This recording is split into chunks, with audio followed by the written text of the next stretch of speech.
temos que ser ouvidos, porque se é uma matéria de finanças, nós temos a contribuição a dar. E é essa a posição que eu recomendo que o IBEF continue a se expor, num bom sentido, porque é exatamente essa a atuação que vai fazer com que esse nosso país, quem sabe, um dia melhore um pouco mais.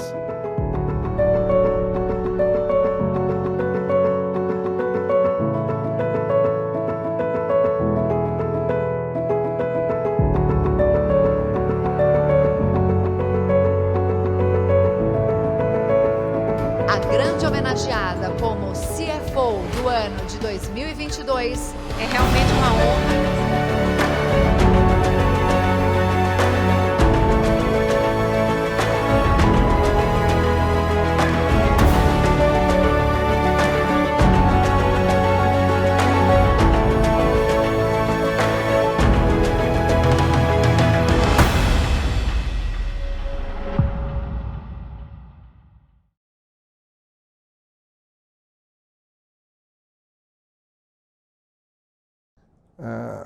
A nossa participação começou em virtude de uma necessidade que todo executivo tem de troca de informações. Eu gosto muito de participar de confrarias e de juntar pessoas, e nós vimos que tinha alguma coisa, o IBEF, que era uma instituição relativamente pequena, com muita dificuldade de patrocínio.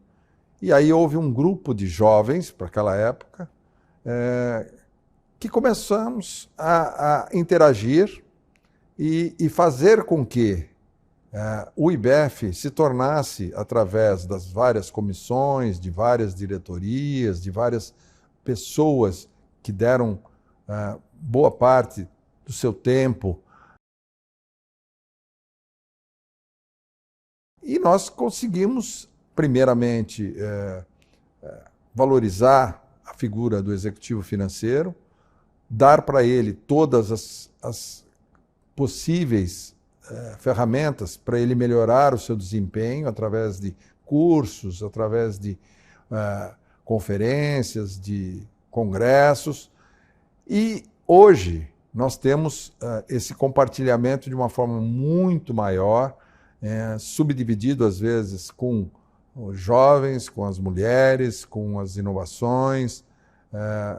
Temos setores específicos que olham o Mercosul, o setor químico, e o IBEF se tornou realmente a figura que é a mais ouvida ou a mais de alto nível, que tem o maior lastro para não só a sociedade financeira, mas para o Brasil como um todo.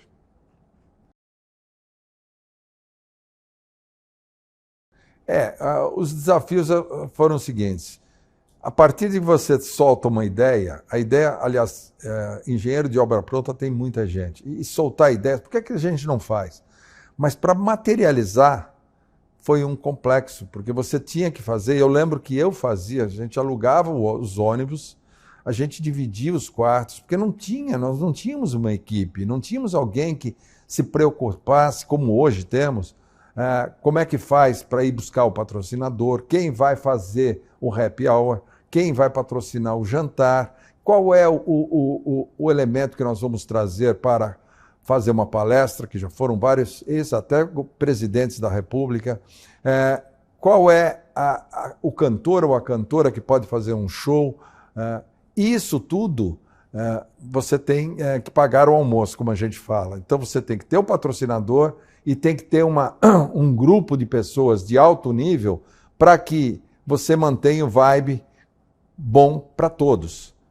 O patrocinador está ali porque gostaria de estar presente com aquelas empresas, as empresas estão se atualizando tecnicamente com a coisa que está mais updated, ou melhor, ou o ministro, ou alguma técnica nova, e você está levando a sua família, porque senão você estaria fazendo um break.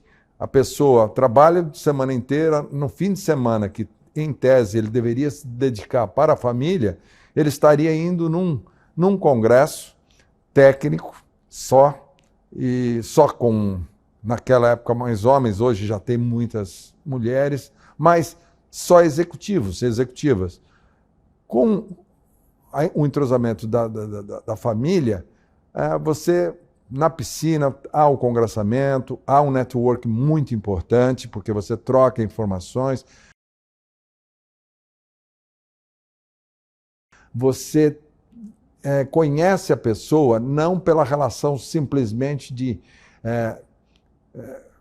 profissional, mas o que ele gosta, qual é o hobby dele, como é que é a família dele, quantos filhos. E, inclusive, já saíram casamentos, porque as pessoas levaram seus filhos, arrumaram um emprego, porque a vida é de relacionamento. Você faz as coisas com quem você conhece, não com quem você não conhece. E nós demos essa condição para que todos possam, uma vez por ano, trocar essas situações, e com grandes shows, com queima de fogos, coisa boa. Aí você atrela a parte técnica à parte social. Mais as premiações, mais o conteúdo técnico, mais todos os lives e todos os cursos que a gente tem a oportunidade de participar, faz com que o associado do IBF esteja updated sobre tudo que ocorre, porque qualquer novidade, todo mundo quer falar para esse grupo, quer trocar com esse grupo, porque esse grupo é que decide essas coisas dentro das companhias. Olha, nós tivemos desde ministros como mentores do IBF, consultores do IBF. Nós participamos desde a época de Gazeta Mercantil, tínhamos até uma época uma página só nossa semanalmente. A gente colocava as nossas posições, porque a política está muito longe. Brasília, eles não entendem o que acontece. Eu posso dar exemplo, na lei das SAs foi muito importante, porque eu participei, porque eu já tinha sido do IBF e também estava em uma outra organização discutindo esses assuntos. Na realidade, o IBF sempre foi ouvido, desde o Bom Dia Brasil, Jornal da Globo, da Record, da Band, Veja, Exame, Gazeta Mercantil, Valor.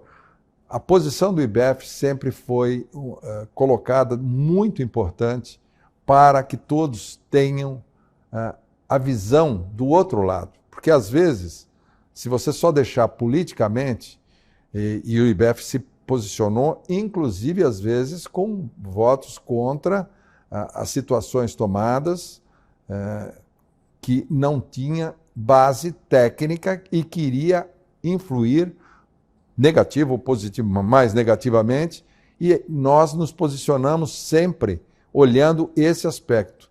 E eu tive, por exemplo, com o Pedro Malan, numa situação de um pacote, etc., e ele estava, naquela época, será que fui bem na apresentação? Porque, obviamente, às vezes, você tem uma decisão política que você tem que traduzir isso, é o que está acontecendo agora com o arcabouço, etc. e tal.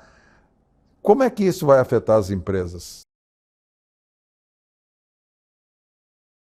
Nós temos que ser ouvidos, porque se é uma matéria de finanças, nós temos a contribuição a dar. E é essa a posição que eu recomendo que o IBF continue a se expor, num bom sentido, porque é exatamente essa atuação que vai fazer com que esse nosso país, quem sabe, um dia melhore um pouco mais, porque realmente nós passamos por tudo. Nós tivemos N números de pacotes, de intervenções.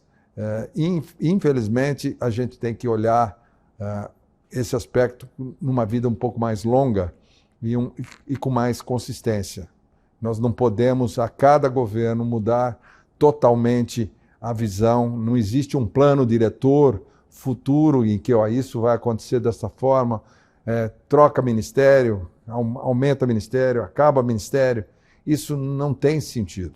Nós deveríamos e vamos lutar para sempre ter alguma constância um pouco maior, porque é igual técnico de futebol, não adianta. Teve técnico que ficou 6 dias e foi embora. Como é que pode? Quer dizer, nós não podemos trocar ministros a cada 3 meses, 2 meses. Nós temos que ter um começo, um meio e um fim.